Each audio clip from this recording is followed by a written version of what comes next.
Lindsey, I'll go ahead and stop my screen sharing session so you will be able to share.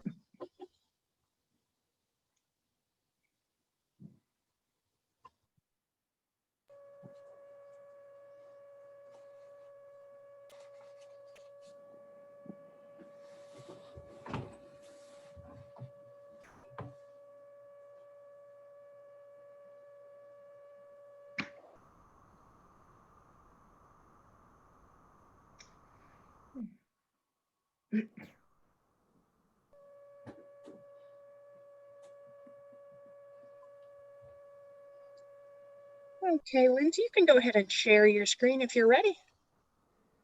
Hey.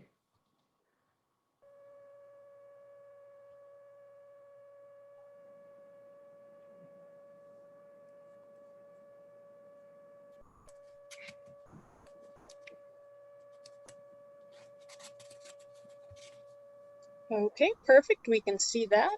And then Hardy and Peggy, I'll go ahead and default to you here for introductions. Yeah, are you going to introduce the meeting, Hardy, or you want me to? Well, first, I need to say a few things before we start, and then Yeah, I thought you probably did. I'll go ahead and do that. Okay. So this is our final meeting of the fall season. We do not meet in January. In February, we'll start out with a talk called Season on the Wind, Inside the World of Spring Migration, and it'll be Kim and Ken Kaufman will be our speakers. And that's the only thing I'm going to say tonight about that. And I'm going to turn it over to Peggy to introduce our speaker. We don't usually have somebody who's related to the speaker, but tonight we do. So Peggy, the floor is yours. Okay, thanks, Hardy. I'm delighted to have this opportunity to introduce Lindsey Rustad to you because she's part of my family. And if you find lots of weird names on your Zoom board, there's some other family members joining us tonight too. And if their name is Zambello, we'll claim them. Lindsey's husband, Lou Zambello, is my oldest nephew. Since I was only 15 when he was born, I spent a lot of time with him when he was younger because I was there at all family gatherings. I was the designated person to supervise the children's eating table. I was the person who went out in the yard and kept track of the kids while the food was being prepared. So I've been pretty close to the whole family. As if you've read your Audubon newsletter, you know that Lindsey has had a very impressive academic and professional record. He had undergraduate degree in philosophy. I didn't know that till I checked up on this. From Cornell, and she has a master's in forest ecology from Yale, a PhD in plant science from the University of Maine, and also she's apparently a trained soil scientist because she's a member of that group. So I don't know where she picked up that, but she got that in there someplace too. She's been a researcher for the U.S. Forest Service since 1997 and a faculty associate at the University of Maine in Orono since 1988. Most recently, she is the co-director of the Hubbard Brook Experimental Forest. And if that's not a familiar name to you, pick up any ecology book, any textbook. Look in the index for Hubbard Brook, which is in Durham, New Hampshire, and you will find some information about it because it's one of the oldest research stations and has some of the longest databases for all kinds of things. Very well-known research area. Lindsey's also won numerous awards. I remember getting a picture on my phone a couple of years ago. 2018, I believe, she won 3 different awards from the Forest Service.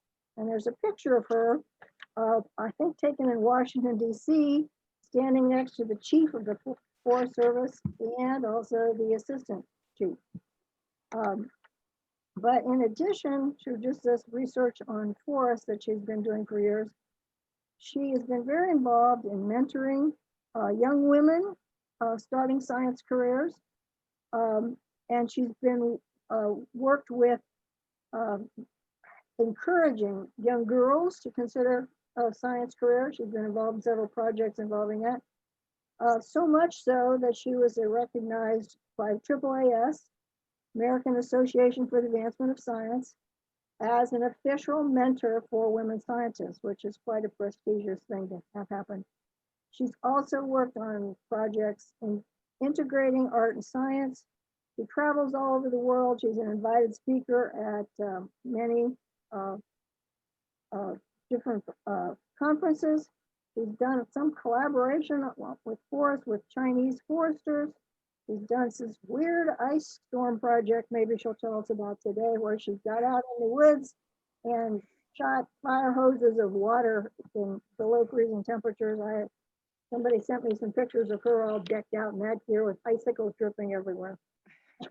Well, I'm not sure what else she's going to talk about today, but there's a lot of questions we could ask. For Audubon members, you're probably also interested in the fact that she's the mother of Erica Zambella, who is the Director of Communications for Audubon, Florida. So there's a lot of Audubon connections there. So I'm going to let Lindsey get started because I know she has some interesting things to share with us. So take it away, Lindsey. Okay, well, what a great introduction. Thank you so much. It really is great to be here tonight, and I'd like to thank Hardy for inviting me here, and Alexandria for helping with technology in the back end, and certainly a huge shout out to my Aunt Peggy for making introductions and making this happen. We started talking about this about a year ago, and we were super excited to do this so we would get to come out and visit everybody. But then, of course, COVID came along, but I'm awfully excited that we can do this virtually through Zoom. So tonight, as you can see from my title there, I'm going to be talking about climate change, which is, of course, one of the most important environmental issues that we face today. And I'm going to lay the foundation about what we know about a changing climate at the global and the local scales, and then how that changing climate is shaping our future forests and the wonderful birds that live in those forests. As if that wasn't enough of an introduction from Peggy, I'm telling you just a little bit more about myself. I am a forest ecologist with the USDA Forest Service, and I'm what we call the team leader at the Hubbard Brook Experimental Forest, and you're going to hear a lot more about the Hubbard Brook Experimental Forest. But as a forest ecologist, I have spent the better part, believe it or not, the last 4 decades trying to understand what makes northern forests tick, and particularly how they respond to and recover from large-scale disturbances like air pollution, climate change, or extreme weather events. One thing that Peggy didn't mention is that I'm also an avid birder, and I've had the opportunity to bird throughout New England, throughout the US, and again, pre-COVID around the world in wonderful places like Europe and China and New Zealand and South America. I am actually able to combine those two things, my work as a forest ecologist and my passion for birding, but I took a little bit of a circuitous route to get here. So as Peggy mentioned, I have an undergrad degree in philosophy.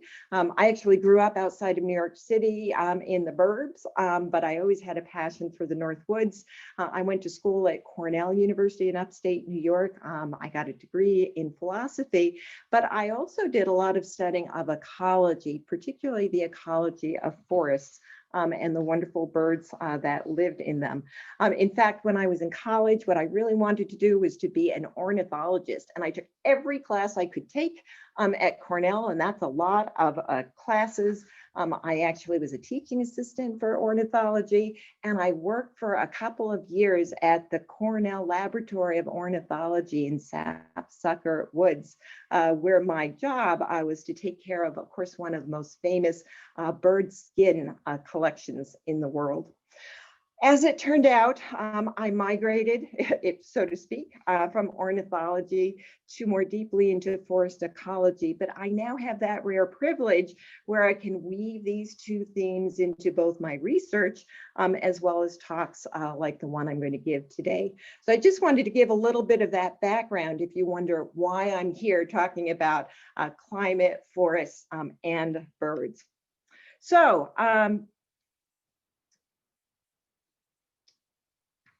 some people know that I like to do things a little bit differently. And instead of giving you an outline of my talk, I'm going to present you with this infographic.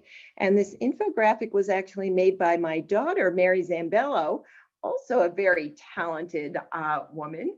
And she is an interior architect. So I want you to know that everything in this graph is perfectly to scale.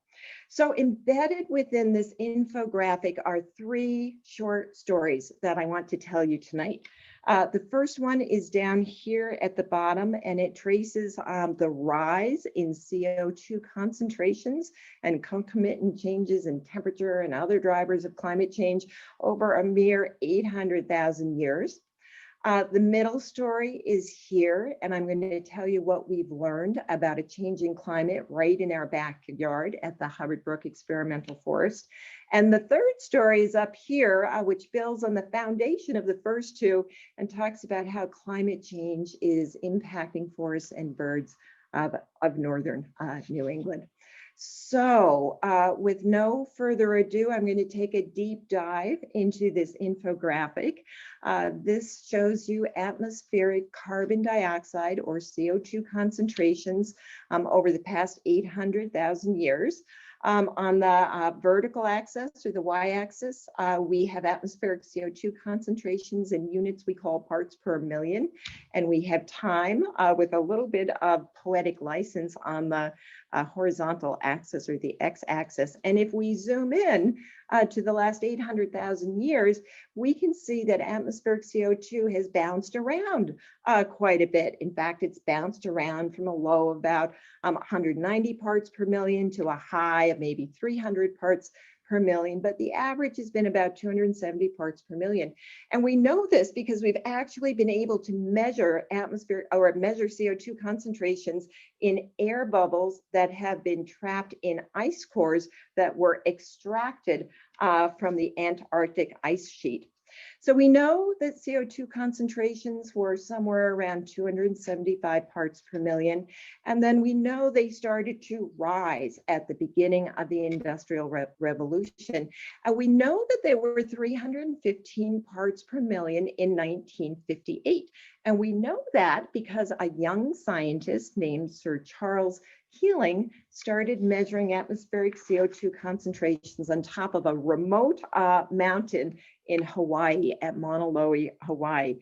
And what he started as a small undertaking and an obscure record would become arguably one of the most important long-term ecological records in the history of our planet. And of course, it's aptly named the Keeling curve. So in the ensuing 62 years, CO2 concentrations have been measured at Mauna Loa, Hawaii, and all over the world, and at thousands of places all over the world. And we now know that atmospheric CO2 concentrations have increased from that 315 to upwards of 410 parts per million. It was 413 parts per million when I checked it this morning. We also have a good idea of where CO2 is going in the future. These dotted lines are projected CO2 concentrations according to a couple of what we call emission scenarios. And if we look at the most aggressive reduction in CO2 and other greenhouse gases, we might stabilize CO2 concentrations at about 420 parts per million, or about where we are right now. However, if we continue business as usual, we're going to end up here at about 900, 950 parts per million, which again, remember this is to scale, is more than 3 times where we've been over most of the last 800,000 years. So as goes CO2 and other greenhouse gases, so goes temperature. So we have now superimposed temperature on top of our CO2. And if we look back over the last 800,000 years, we know from temperature reconstructions that temperature too has gone up and down, right? We know that there have been glacial and interglacial cycles, but we know that temperature has mostly followed CO2 concentrations. I like to talk about the actual temperature record, what we can measure with thermometers. And that's what I show here over the last 60 years or so. Of course, goes back more than 100, 150 years. But we show it in terms of what we call a temperature anomaly, which is a fancy term of saying that we take the long-term average for the last century. And then for each individual year, if the temperature of that individual year was cooler than the long-term average, we put it as a negative, and I put it in cool colors here. And if it's above the long-term average, we put it in positive in red colors here. And I think it's pretty easy for your eye to see that we have had an increase in temperature compared to the long-term average over the last 50 years shown here, but you'll have to trust me that it's the last 100 years. We know for certain that global surface temperatures have warmed during this period, the last 100 years, by 1 degree C, which is almost 2 degrees Fahrenheit. And I'm sure you often hear things like the 5 warmest years on record were during the last 5 years. And in fact, 2020 is on track for being one of the warmest years on record yet. Over here, these bars are the projected increase in temperature that correspond to these different emission scenarios. And if we have aggressive reductions in emissions, we might be able to stabilize temperature at about 1.6 degrees C increase, almost 3 degrees Fahrenheit. But again, if we continue on business as usual, we're going to see an increase of almost 8 degrees Fahrenheit. So these two bars I like to put here because they demonstrate where the scientific consensus is that we really want to cap our increase in temperature. Initially, we said we really needed to cap it at 2 degrees C increase, but now we've revised that to just 1.5 degrees C with the idea that if we go over this, there's going to be irreparable harm to the ecosystems and to the climate systems as we know it. Now, some people will say, well, Lindsey, we've had CO2 concentrations and temperatures like this before, but my response, and as John Brandstrader would know there, those were times where we had no polar ice caps and dinosaurs walked the Earth. So the Earth looked very different during those times. So another thing I think a lot about is extreme weather events. So we know CO2 is going up and we know temperature is going up. And we know when temperature goes up, things start moving around more quickly. So I always like to think of the pot on the stove with water. And as you add heat, you add heat, the water begins to simmer and then boil. So that's a little bit like our atmosphere with extreme weather events. And we have seen and expect to continue to see an increase in the frequency and severity of these extreme weather events, like heat waves, like floods, like droughts, like some of these severe storms. And that's important to us for a couple of reasons. One, from an ecological perspective, these extreme weather events can have equal or greater impact on ecosystems, certainly on birds, than that slow, gradual increase in, say, CO2 or temperature. To add insult to injury, we really don't know how these future extremes are going to shape our ecosystems, because we can't simply extrapolate what we know from the past to what's going to happen in the future. And I know that's super confusing, so I'm going to give you 2 examples of this. So winter rain events. right? So here in New England, at least, we know that we typically have a January thaw, and we quite often have winter rain events. If you go back to 1958, when Charles Keeling was first starting to measure atmospheric CO2 concentrations, we used to have these super deep snowpacks. We'd have that winter rain event. Those snowpacks would act like sponges. They'd soak up all that rain, either release it slowly or hold on to it until the spring snow melt. Fast forward to our current situation, and that same winter rain hits ice or frozen soil, the water rushes into the streams, we have flooding, and we have this huge scouring of a lot of our streams, particularly our headwater streams, like you can see here. And if we fast forward, say, to 2078, another 60 years into the future, our soils are probably going to be thawed throughout the year. And so that same rain is going to come down and just gently percolate through the soil. So the point is same event, but three very different outcomes. Another example, certainly one that the birds would care about, is late spring frosts. So even though the climate is warming, we still expect to have these excursions of cold air coming down from the Arctic. Go back to 1958, and the buds had not burst yet in early spring, and they're very resistant to frost. Fast forward to current in New England, the buds are 30 to 50% unfurled, and this new tissue is super sensitive to frost events. So we have these frost events and we lose that material. Fast forward, say, another 60 years, and all of the leaves are going to be out, and all of those leaves could be sensitive to frost damage, and we could lose a whole canopy. Probably not a good thing for birds, let alone people. So again, just the idea of these extreme events, and Peggy alluded to the fact a lot of my research right now is actually I'm trying to understand these extreme events. So I'm going to move it along. We've talked about increase in greenhouse gases, increase in temperature, increase in extreme events. We also know, just briefly, that we're going to see changes in precipitation, changes in the amount, the distribution, the seasonality, even the phase. We expect to see, as those temperatures go up, decrease in land and sea ice as land and sea ice goes down, an increase in sea levels exacerbated by the thermal expansion of water. And then as that CO2 dissolves into ocean water, it's going to dissociate into a weak carbonic acid, and it's going to acidify the oceans. So we know a lot about all of these things that we expect to happen. So that's kind of a quick walk through this short story down here. But when we talk about global climate change and these global changes, I think a lot of us get lost in the weeds, and it's this kind of existential crisis that it's really hard to connect to. And I was just thinking about this today, and I was thinking it's kind of like COVID.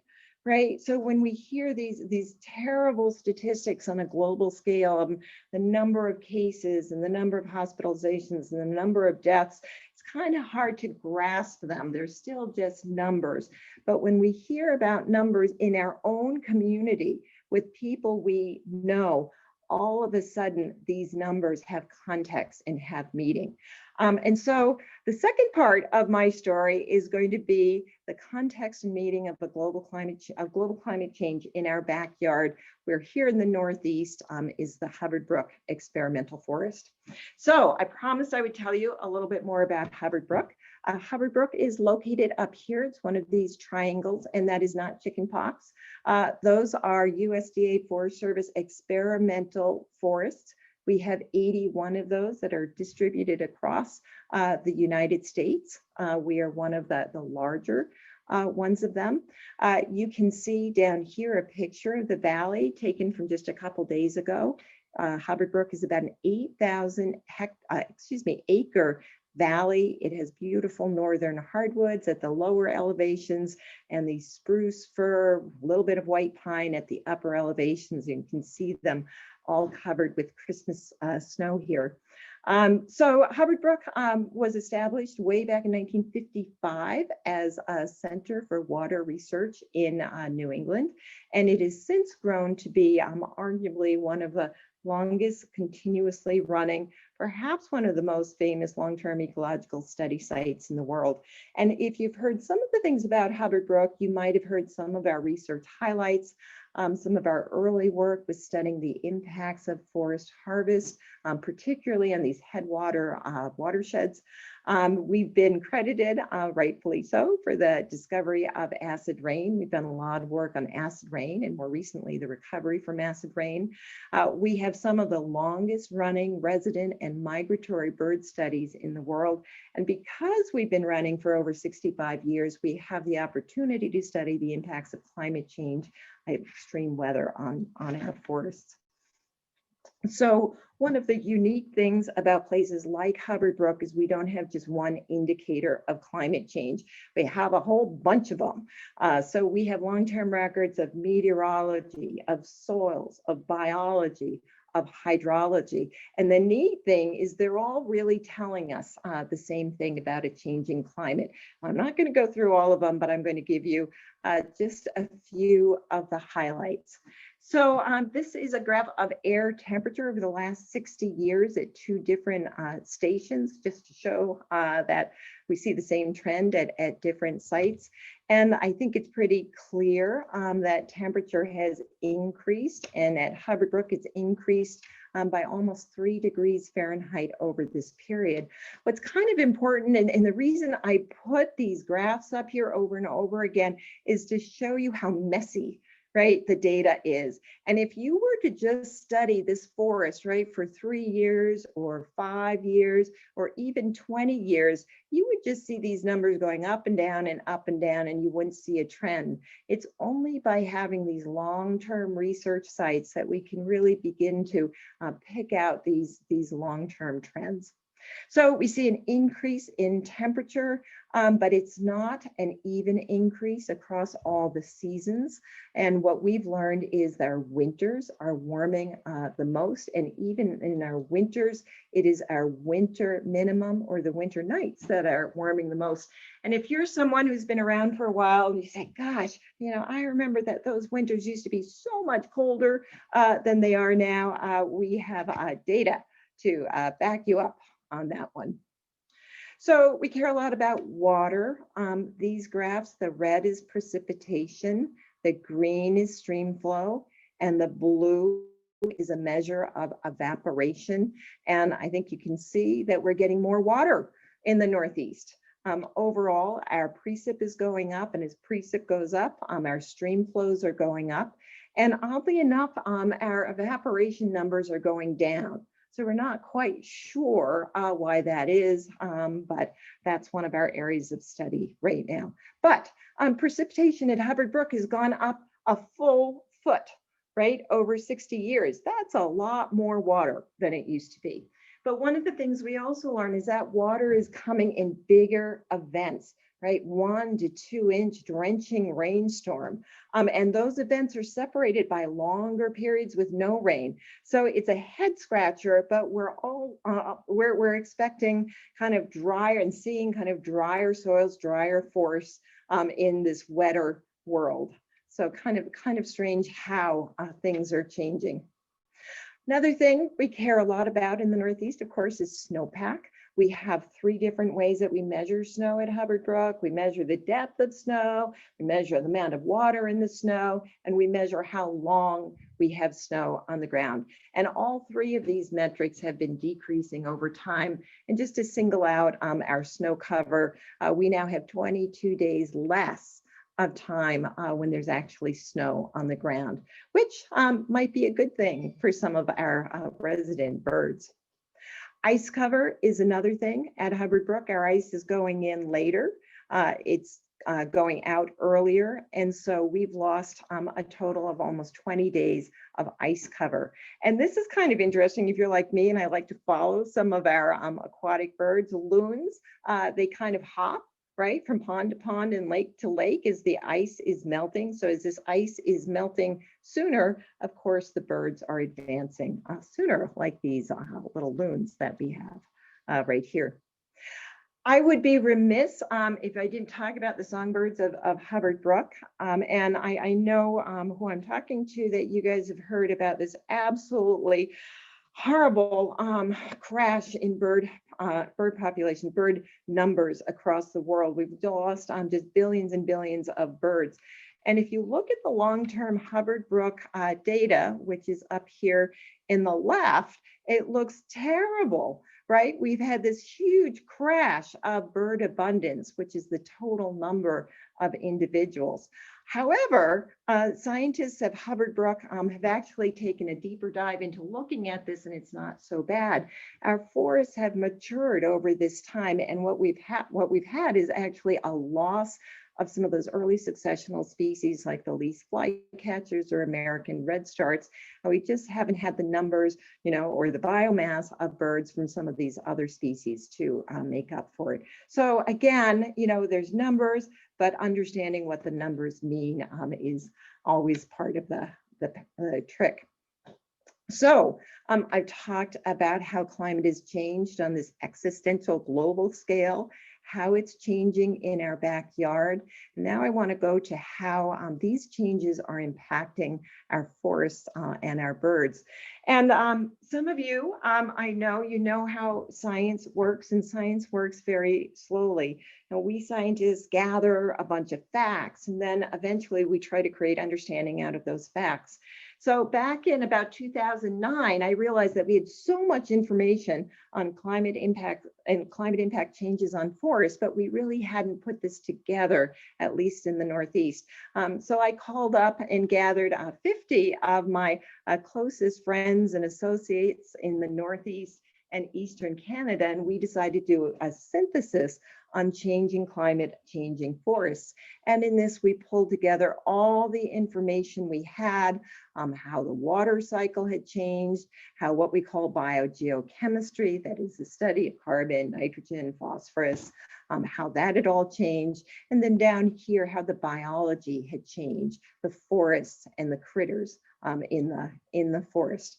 And we put together 5 really dry technical papers, and then we also did an executive summary. And I hope I remember to put the link to this executive summary. Might be something that you guys would be interested in reading. In the old days, I would hand them out, but now I can't even mail them out because all my copies are in my office. And of course, under COVID, we can't get into our offices right now. So in this, I'm going to highlight the results from 2 of the papers, one that was led by Jackie Mohim on the change in forests, and the other that was led by Nick Rodenhouse on the change on basically bird populations. So our region, I'm sorry, it didn't include Indiana, but it does include the 5 New England states, New York, and the Eastern Canadian provinces. The amount of territory by the Eastern Canadian provinces is huge, but really most of our science came from the Northeastern United States. Our approach was to go first principles. That is what we as scientists think would happen. And then we wanted to dig into the literature to see what we had observed as happening, and then use the best available science and the best models to predict what might happen in the future. So we had to set the stage with climate. And if we looked, again, this is for this whole area, our observed climate, like at Hubbard Brook, like at the global scale, we've seen 1.4 degrees Fahrenheit increase in temperature. Again, winters were warming the most, 9% increase in precipitation, coming as more intense precipitation, longer growing seasons, less snow and ice. So again, similar to what we've seen and talked about before. But here we also worked with Dr. Catherine Hayhoe, one of the preeminent global climate modelers, to model what our climate might look like in the future. And for our area, we expect a 5 to almost 10 degree Fahrenheit increase in temperature, depending on whether we're looking at that lower, that high emission scenario. Where we had winters warming the most, now we expect summers to warm the most. We expect to see this continual increase in precipitation coming as this more intense precipitation, longer growing seasons, a decrease or elimination of snowpack, and notably an increase in the frequency and severity of these extreme weather events that we've been talking about. So this is an image that you may have seen in the past, but it's just one way to talk about our climate. We are here in New Hampshire, and it just suggests that under a low emission scenario, which is yellow, or a high emission scenario, which is red, our climate is kind of marching southward, if you will. And by the end of this century, the climate of New Hampshire might look more like the climate of Baltimore, Maryland. And you can just imagine what the birds up here are thinking about in terms of that kind of climate. So one of the things we looked at was forest productivity, and I just want to mention it because forest productivity is super important. I think some of you know that the northern forests have acted like a sponge for the last 100 years, soaking up a lot of the excess CO2 from emissions. And there's a big question mark of how long can they keep doing that. So on the one hand, we expect an increase in productivity due to warmer temperatures, longer growing seasons, CO2 fertilization, nitrogen fertilization. We still have nitrogen in that acid rain. But on the other hand, we might expect decreased productivity to an increase in these winter freeze-thaw cycles, increased drought, fire, air pollution, forest pests, and disease. So you can see it's always a balance of trying to figure out what's going to happen in the future. And we did some modeling on that, and our modeling suggests that we are going to continue to see an increase in forest productivity and carbon sequestration going into the future, but most of that is due to our hardwood deciduous forests, where we're going to see a loss in productivity to some of our softwoods. So there's always a lot of complexity to some of these data. So we also wanted to ask, how is the composition of our forests shifting under a changing climate? And again, we go back to first principles, and we know, right, that forest composition shifts in response to a changing climate. We have paleontology, we have pollen records, we have lots of data to show that. We also expect the suitable habitat, and I'll talk a little bit more about this, of forests to move up in latitude, up in elevation and north in latitude.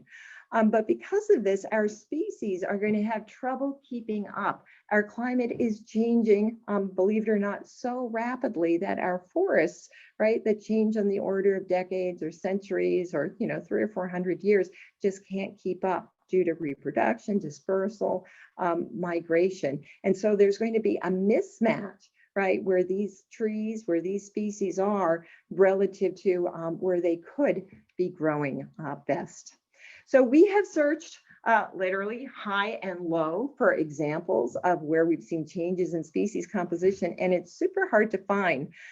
This is a photo from a paper that came out that suggested there was increase in the ecotone from these northern hardwoods to the higher elevation boreal forest of a couple hundred feet. But in the end, we didn't really know whether that was caused by a change in climate or acid rain or different species composition or changes in land use. So it's really tricky to look for these changes in composition. So we look to the future and we look to models to try and understand this. And so as part of this project, we modeled changes in what we call the suitable habitat for different forest species. And we do that, you may have heard about this, using what we call a bioclimatic envelope approach. And it sounds complicated, but it really isn't. And there's a lot of information on this slide, but I really just want to say three things. The first step is we develop statistical relationships between tree species and where they are now, their current environments, what's their envelope now. And then we determine future climate with climate models, and then we project future suitable habitats, future envelopes, if you will, based on those existing statistical relationships and those new projections. So it's actually pretty straightforward. And when we do that, and this has been done by Louis Iverson, who has an amazing collection of modeled results for all the tree species, I think of all of North America. And what we find is there are winners and losers. So in New England, we find that there are losers. We're likely to lose suitable habitat for our iconic species like red spruce and balsam fir and sugar maple and white birch, but we're going to gain species like black and white oak, some of the southern pines, and maybe a hickory. Another way to think about this is forest types, not individual species. And here we have 3 maps of, in this case, the Northeast.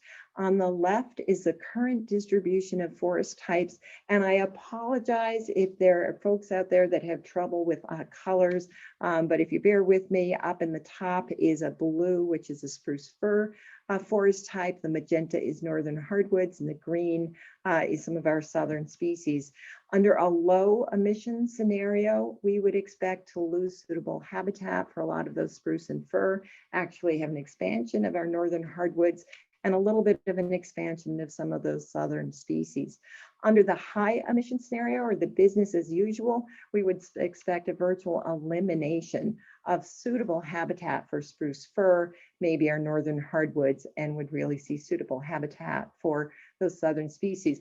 Now, this always gets me in trouble when I talk about this, because people say, well, Lindsey, you know, are our forests going to look like that in 40 years?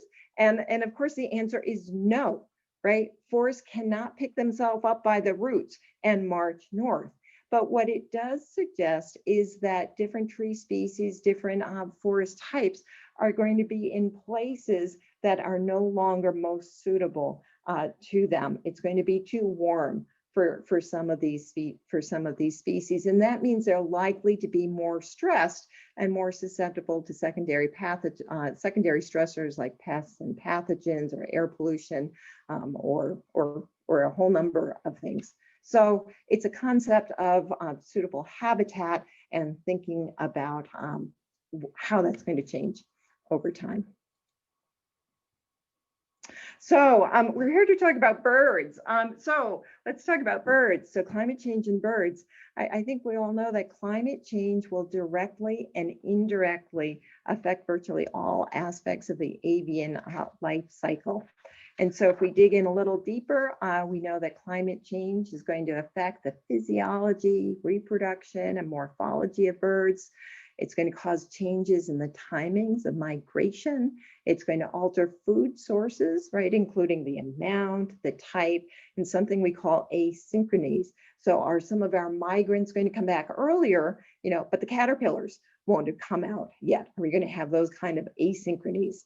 We also know that climate change, we just talked about it, is going to affect the habitat, including distribution, quality, fragmentation. It's going to impact predator-prey relations and pathogens and disease. And obviously, we could spend a whole evening just diving into these relationships. But I want to move on and talk about how we have already seen birds change in the Northeast. We've already seen in places like Hubbard Brook and elsewhere that our migratory birds are arriving earlier, they're departing later, they're all breeding earlier.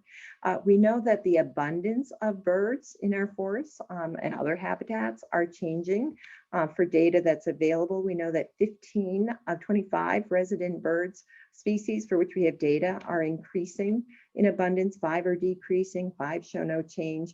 And we know that there's a variable kind of increase and decrease in the abundance of short and long-term migrants. Again, that's very dependent on what's happening in the wintering grounds or along the migratory routes. So we also are seeing a range in expansion as we would have expected. So we had 27 of 38 species, again, for which we had data, are increasing their range in a northward direction. So these are things that we've been able to see across the landscape. But we also wanted to look into the future. And so we used the same bioclimatic envelope approach to project suitable habitat for birds in our region. And again, just 3 different steps. Here, we developed statistical relationships between bird species and their current environment right? Their current envelope. This was 150 species based on 99 different predictor variables. 2, we determined the future climate and tree species distribution based on climate and tree distribution models. And 3, we projected that new distribution abundance of birds based on those existing statistical relationships and those new climate and tree species models. So very similar to what we did with trees. And here is maps of projected gains and losses in species richness, which is kind of the number of species per unit area. Here on the left is our current species per block. Those blocks are 20 by 20 kilometers. And if you want to do a big day, you're able to pick up 70 to maybe 125 species in any one of these blocks. Under a changing climate, we expect to lose some species in each block and to gain others. And this just shows species loss per block. We're losing species in the southwestern part of our region, but you can see they're moving up into the north. That's that range expansion. So we expect to have an increase in species richness as we move northward. We also did projected changes in total incidence, and here incidence is the number of species per block, their occurrence, and it's kind of a surrogate for abundance. Again, I apologize for folks who might have trouble with colors, but basically here the red colors show an increase in incidence. The green colors show no change in incidence, and these dark colors show a decrease in the incidence. And over here, we can see our resident bird populations. They're doing great, right? So we're seeing an increase in incidence, ergo the abundance of our resident birds. Our neotropical migrants some of them are increasing, some of them are decreasing, but look at this projected change in our short distance temperate migrants. They are not projected to do well under a changing climate. We also wanted to look at how different species changed by habitat. So how are our species in forests or shrublands or grasslands or wetlands doing? And here we can just see that we have a certain number that are declining or increasing, and either of those are more likely than just staying stable. And rather than staring at these numbers, I just want to say the big picture is that if realized, these changes in bird groups, right, our residents versus our migrants or our birds by different habitat, are going to result in a really remarkable change in the composition of Northeast bird communities. As with trees, we expect that there are going to be winners and losers. Examples of losers, I'm really sad to say, are our iconic common loon and white-throated sparrow, our commercially important, recreationally important ruffed grouse, our beautiful Blackburnian warblers, and our high-elevation bignell's thrush. Winners are likely to be pileated woodpeckers. They're everywhere now, right? Cardinals, they're everywhere right now. Great horned owls, yellow-throated warblers, whippoorwills.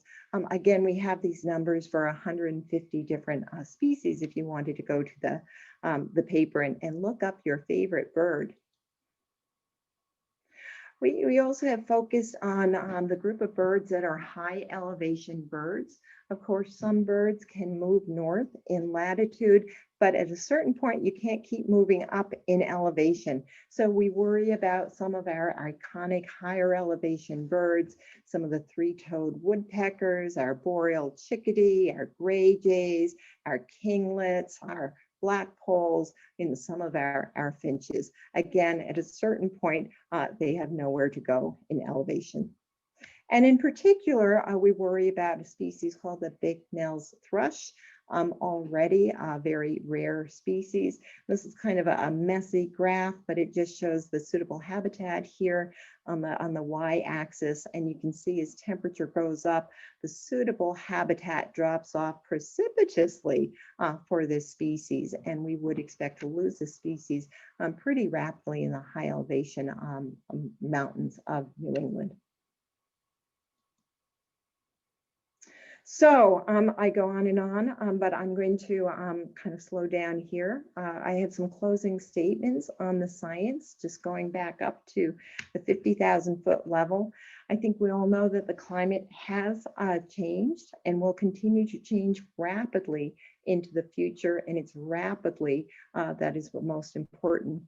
We also know that the forests of the Northeast are expected to respond slowly to this changing climate.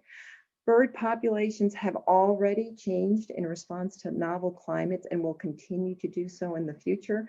Again, trees can't pick up their roots and go north, right? But birds are much more mobile. And for both birds and trees, there are going to be winners and there are going to be losers. So I want to end, well, not quite done yet, but I want to end the science part of this was actually a non-science story about backyard birds.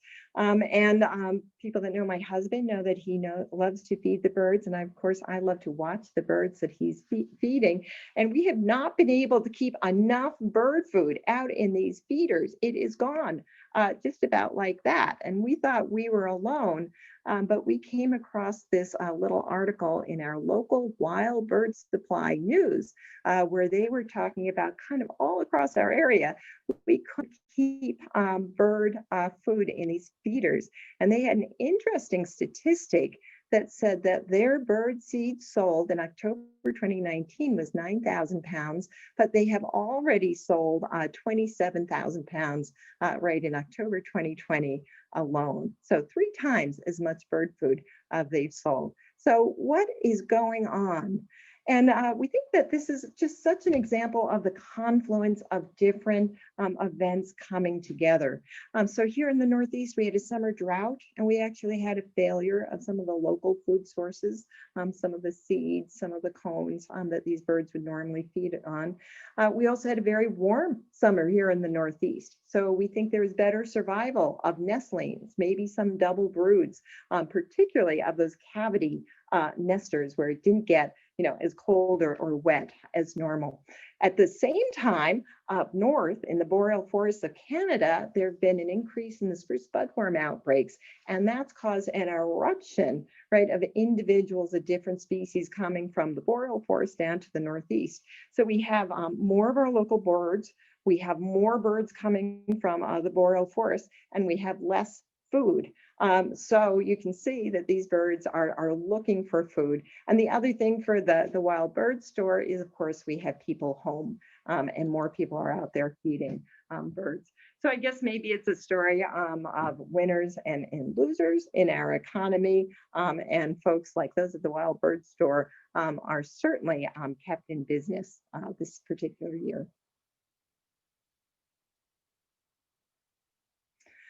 So I just want to have one last section on what can we do relative to changing climate. And we can both adapt to our changing climate and also mitigate that climate. So different ways we can adapt is one, we can identify and protect high quality birding habitats. We can identify and protect stopover habitat along these major flyways. We know where they are. We can reduce risks during migration, towers or lights. We can reduce other stressors, air pollution, things like cats. My daughter always chides me because we have 4 cats and she says I'm not allowed to let them out, but they are a major threat to bird populations. And we can support the science where there's a lot of work developing adaptive wildlife management for climate change. So I like to think that there is a lot we can do to adapt to a changing climate. And it's also incredibly important to try to mitigate that climate change, try to go from the business as usual scenario down to one of those lower scenarios, even if we don't get down to the most aggressive scenario. So people say, well, what can you do? And there's an increasing emphasis on what we call natural carbon solutions. And I put this, again, this kind of complicated graph over here, but I wanted to do a shout out to this paper by Fargione et al. And they present 21 natural carbon solutions and the amount of carbon that we can sequester just by promoting things like preventing forest loss, planting more trees, protecting and increasing soil carbon. So there's an awful lot we can do without a huge amount of investment. Obviously, we also need to work to replace our fossil fuels with renewables. And perhaps the biggest thing we can think about is if each and every one of us can reduce our carbon footprint. I like to think of this as the law of the humongous, right? If each and every one of us does just a little tiny thing, there's 7 billion of us on the planet, and that can make a humongous difference. So I want to sum up here, and I hope you're still with me. And I think we know that climate change is one of the most challenging environmental issues of the 21st century. I think the great weight of scientific evidence continues to show that the Earth's climate has changed rapidly over the past century and is likely to change rapidly in the coming decades. I think the further the great weight of scientific evidence suggests that there is a human fingerprint on this change. And I think that's actually a good thing, because if we're causing it, we can change it. I come from a generation that actually feels empowered on environmental change. So in my lifetime, we've banned DDT and other pesticides. We've taken lead out of gasoline, and we've come close to solving the acid rain problem. In each of these cases, we scientists created facts and we generated understanding from these facts. We shared that understanding with the public like we're doing right now, which created empathy or caring about these topics. And this empathy or caring created action in the form of policy shifts. I actually do believe that we're doing the same thing right now with climate change. We're creating the facts, we're creating the understanding, we're sharing this with the public. And I do think this is going to lead to a global increase in empathy that is going to get to the point of a translation into policy that is going to slow or even reverse the tide of greenhouse gas emissions. So that said, I do think we need to act at the speed of need, and that is now, before we reach that 1.5 or 2 degrees C, which might be the point of no return. And so thank you for staying with me. I know it's tough to do these on Zoom. It's a Monday night, but I am done. And if you guys have any questions, I would be glad to try to answer them. And I'm going to stop sharing. And there we go. Thank you so much, Lindsey. And I encourage anyone who has questions to go ahead and put them in the chat box here. And we do have one now, Lindsey. And it says, what are the implications of warmer winters or climate change in general on the major insect pests and pathogens of Northeast trees? Oh, well, that's a great question. And there's a lot of work about that. For the insect pests and pathogens, they like warmer weather and they like those warmer winters. And so we're seeing kind of a march northward, of things like the hemlock woolly adelgid and the emerald ash borer and ticks and mosquitoes. So these warmer winter weather is good perhaps for some of our resident bird populations, some of our mammals, but it's also really good for those insects. And this is something that we're really trying to watch. Remember, hemlock woolly adelgid is killed at winter temperatures of about -14 degrees Fahrenheit, and we're just not seeing those deep freezes like we used to. So that's a great question, and is something that is of quite a bit of concern in forests in the Northeast. And I had a quick question about something called a tipping point with the carbon dioxide. A few years ago, I heard quite a bit of chatter about 350 ppm kind of being this tipping point to where we can recover as a species from climate change, or we can't. Is that generally the accepted number, or is the science kind of fuzzy there? Well, I think we don't think about CO2. We have tipping points in temperature. which are those 1.5 or 2 degrees C temperature. So 350 parts per million, we're already blown right past that. You know, we're at 410 parts per million, but what we're really trying to do is cap that temperature rise. And some of the international groups of scientists, like the IPCC, which is the International Panel on Climate Change, suggested we wanted to keep the global rise in temperature below 2 degrees C. And then a couple years later, they revised it and said, we really want to keep it below 1.5 degrees C, with the idea that above that, there would indeed be a tipping point that we would have runaway climate change, or we would see, you know, irreparable changes to some of our ecosystems. We often think about, again, these tipping points where we go, you know, in jargon, you know, from state A to state, you know, B. So if we have an ice storm, which is one of the things I study, and we have a beautiful forest, at what point is that ice storm so severe that that forest doesn't come back as a forest? It comes back as, say, a fern glade, right? That's a really, really, really different ecosystem. So we think about these tipping points all the time, but we're really, really looking at that, you know, 1.5 degrees C. We're already at 1 degree C. So we're already 2/3 of the way there. So that's why we have this, you know, imperative to act at the speed of need, and to try and reduce our emissions, reduce our carbon footprints, and bring that down to prevent going over that tipping point. I don't have the exact number. I was reading something a couple days ago, so I'm going to have to say, don't quote me on this, but I read something that under the Paris Accord, if all the countries enacted the reductions that they suggested, we still would have a rise of about 3 degrees C, which just suggests that even if everybody abided by the Paris Accord, we still need to do more to keep it under that 2 degrees C.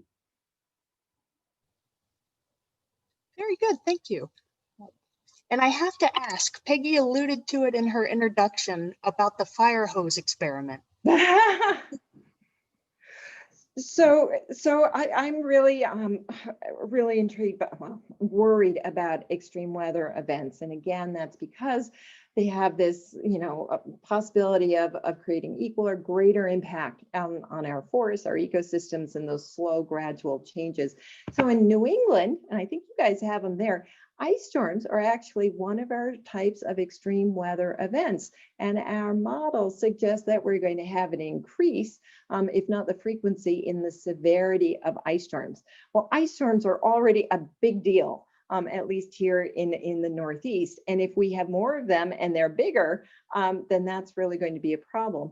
And so we figured out that we really didn't know that much about ice storms, because when a big ice storm hits, right, even we scientists have to be, you know, taking cover at home. And so at Hubbard Brook, we decided that we needed to learn more. And so we would make our own ice storms. And so that's where the fire hoses come in. So we take water from the famous Hubbard Brook. We use firefighting hoses and pumps. We spray it up over the canopy. It comes down as a fine mist. And we can create ice storms of any type you want. So we've created light icing and moderate icing and severe icing and moderate icing in a couple of years. And we've been able to look, you know, very closely at the impact of these extreme weather events on our forests. So that's where the fire hoses come in. And we have some great video of doing this in the middle of the night, in the middle of the winter, in the middle of the White Mountains. That's a little dramatic. It was the most extreme weather event that I've ever done. And I've warmed ecosystems and droughted ecosystems and acidified ecosystems and limed ecosystems, but icing a forest was certainly topped it all. Gosh, that sounds amazing. Another question here in the chat window. Earlier, you were showing models illustrating climate change impacts to bird populations. Is there a good journal publication summarizing these impacts that you could recommend? Yes, and I would really like to put that in the chat box. There's two from this, well, there's so many good ones. But from what I was showing, we have that executive summary, which is changing climate, changing forests. You can just search that with my name on the internet. It'll pop right up. It's a PDF. It's super easy to read. And then within that, one of those 5 papers that I talked to is one by Nick Rodenhouse. And again, I can provide the reference to that. And it's kind of interesting because it does have, you know, the projections for, you know, 150 species here in the Northeast. So, you know, if you have your favorite species, you can go look it up. And similarly, like Lewis Iverson has this amazing tree atlas, which has the projections for all the common trees, I think in all of North America. So there's a lot of just amazing information that is out there. And again, part of it is bringing it all together and making it easy to access, which is what we tried to do in the Changing Climate, Changing Forests. And it looks like the last question here in the chat window. For the category of loser bird species, are there some that will be at risk of extinction? And if so, are there management interventions that would reduce their extinction risk? That is always a troubling question, isn't it? So our work was focused on what was happening here in the Northeast and whether we would be losing suitable habitat for species in the Northeast. So the one we've talked about the most is the Bicknell's thrush. Right, it's already relatively rare in the area. It inhabits these high elevation niches, and as that temperature warms, it literally has nowhere to go. So we are going to lose species here in the Northeast, but will they be moving north? We certainly hope so. So I don't have any on my list here in the Northeast of extinction, but there are folks that know far more than I do on that one. Great, and Lindsey, that looks like all of the questions we have here. On behalf of Audubon Miami Valley, I want to say thank you so much for taking the time and presenting this to us tonight. It was very informative, very fascinating, and I'm jealous. I want to be you. That sounds so amazing. Well, thanks everybody for hanging in there. That was a lot of information in kind of a short amount of time. If anybody has any questions, I'm sure you can find me through Peggy. She always knows where I am. And thanks everybody, and be safe. There is a light at the end of the tunnel of the COVID. So have a great evening, and thanks so much for having me. Absolutely. Thank you so much, Lindsey. And we'll post this presentation on our website here shortly. So everyone have a great night, and please feel free to reach out to Audubon Miami Valley if you have any questions. And thanks again, Lindsey. Bye-bye.